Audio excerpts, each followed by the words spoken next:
یہ چھوٹا سا مدرسہ جو ہم کھولنے جا رہے ہیں اللہ کے فضل سے ایک دن عالیشان یونیورسٹی بنے گا۔ میں نے کلکٹر صاحب جناب ہنری لارنس کو ایک درخواست دی۔ یہ درخواست کلکٹر صاحب نے انگریزی حکومت کو بھیج بھی دی، جس میں ہم نے کہا ہے کہ یہ جو 74 ایکڑ زمین بیکار پڑی ہے وہ ہمیں یونیورسٹی بنانے کے لیے دے دی جائے۔ اگر اتنی نہیں تو کم سے کم اتنی زمین ضرور دی جائے جس میں ہم ایک اچھا کالج بنا سکیں۔ باقی زمین تو ہم قومی چندے سے خرید لیں گے۔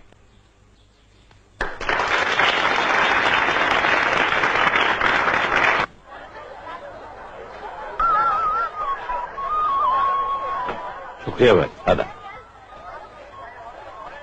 اب سنیے ذرا مدرسے کے لیے کچھ۔ نہیں، مجھے اپنے بچوں کو انگریز نہیں بنانا ہے۔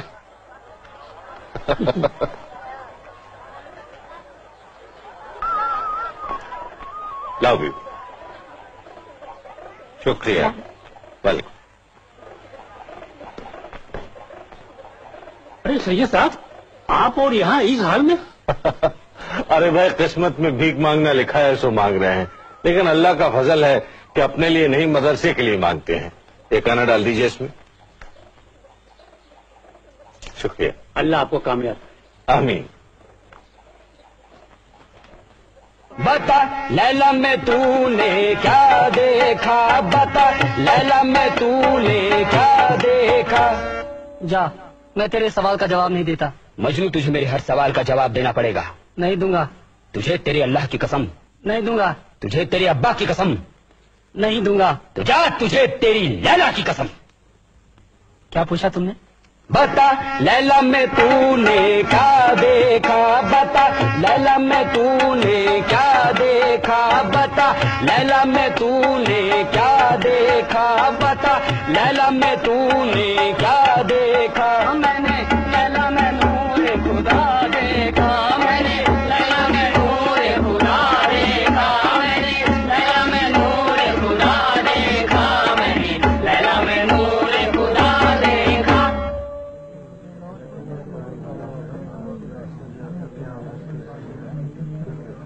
مجھے یہاں اسٹیج پر دیکھ کر کون لوگ خوش نہیں؟ وہی لوگ جن کے دلوں میں قوم کے لیے محبت نہیں ہے، جن کے دلوں میں جھوٹی شیخی بھری ہوئی ہے۔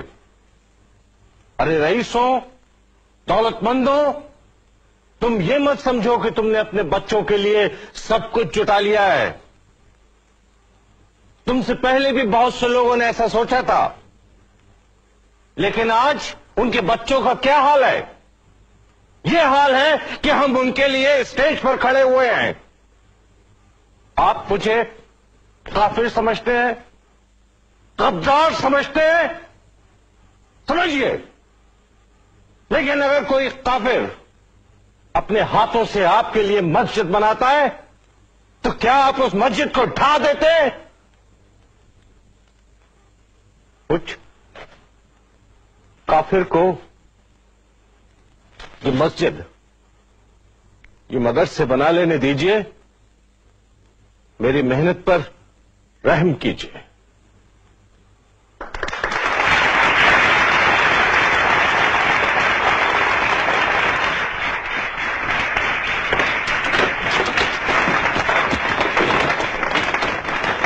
آپ کی وجہ سے مدرسے کا نام بدنام ہو رہا ہے، ہمارے نام پر چیزیں اچھال رہے ہیں لوگ۔ تو پہلے کون سے تمغے دیے جاتے تھے ہمیں؟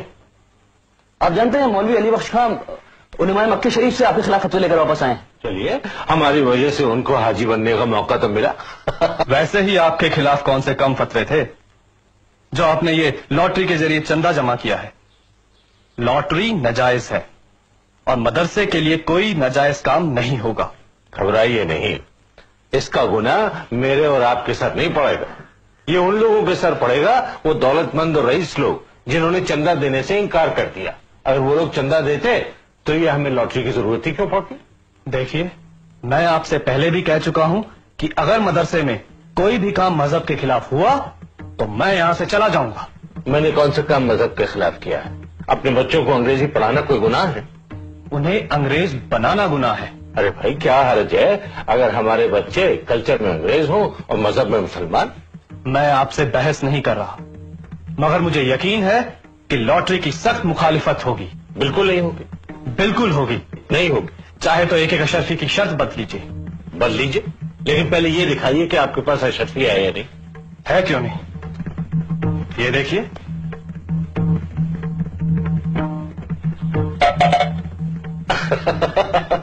اب دیکھیے، میں نے آپ کو گناہگار ہونے سے بچا لیا، کیونکہ شرط بدنا لاٹری سے بڑا گناہ ہے۔ اب نکالیے ایک اور اشرفی۔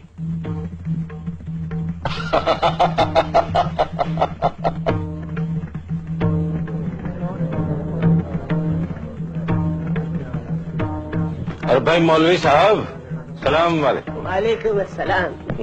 بھائی ہم تو آپ کو چندہ دیتے دیتے تھک گئے۔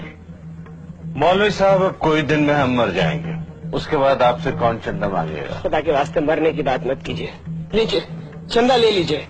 اگر آپ مر گئے بھائی تو یہ یونیورسٹی کون بنائے گا؟ خدا حافظ۔ یہ کالج آج جس کا سنگ بنیاد رکھا گیا ہے، ایک طویل عرصے سے میری زندگی کا واحد مقصد رہا ہے۔ ہماری تمام مصیبتوں اور ہماری ترقی کا ایک ہی راستہ ہے، ایک ہی حل ہے، تعلیم۔ ایک ایسی تعلیم جو صحیح معنوں میں تعلیم ہو، میری زندگی کا مقصد رہا ہے۔ یہ سچ ہے کہ یہ محموڈن اینگلو اورینٹل کالج کسی حد تک میری حقیر کوششوں کا نتیجہ ہے، لیکن میں اکیلا کیا کرتا؟ اگر میرے ہاتھ نہ ہوتے، میرے ساتھی نہ ہوتے، تو شاید اس خواب کو حقیقت میں تبدیل کرنا میرے لیے دشوار ہوتا۔ مجھے یقین ہے کہ اس کالج کی کامیابی کا سہرا مجھ سے کہیں زیادہ میرے ساتھیوں کے سر پر ہے۔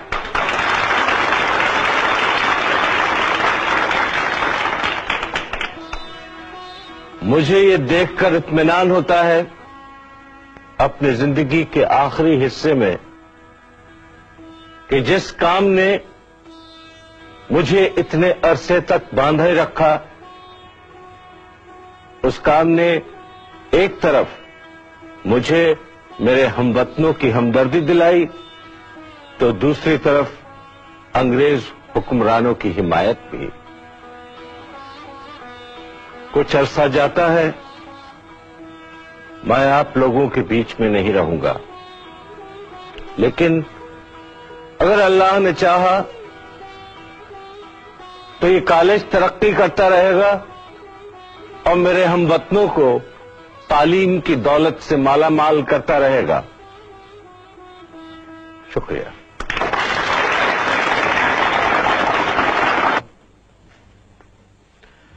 کس کا خط ہے محسن؟ سریندر ناتھ بنرجی کا۔ پڑھو کیا لکھا ہے۔ اس میں لکھا ہوا ہے کہ ایک ادارہ قائم ہونے جا رہا ہے انڈین نیشنل کانگریس کے نام سے، جس میں ہندوستان کے تمام معتبر لوگ شامل ہو رہے ہیں۔ خود بنرجی کا اور بدر الدین طیب جی کا یہ خیال ہے کہ اگر اس ادارے میں آپ شامل نہ ہوئے تو یہ ادھورا رہ جائے گا۔ محسن جی، تم نے 1857 کے غدر کے بارے میں تو سنا ہی ہوگا۔ ضرور سنا ہے۔ میں نے سب کچھ اپنی آنکھوں سے دیکھا ہے۔ مسلمانوں پہ جو گزری وہ میں خوب سمجھتا ہوں۔ اور اس کے بعد آپ ہی نے تو اسباب بغاوت ہند میں کہا تھا کہ وائسرائے کی کونسل میں ہندوستانی نمائندے بھی ہونے چاہیے۔ نتیجے کے طور پر کئی سال تک کونسل میں ہندوستانی ممبر نامزد بھی ہوئے تھے۔ ہاں، مگر اب یہ وائسرائے کی طرف سے نامزدگی کی بات نہیں کر رہے ہیں، اب یہ الیکشن کی بات کر رہے ہیں۔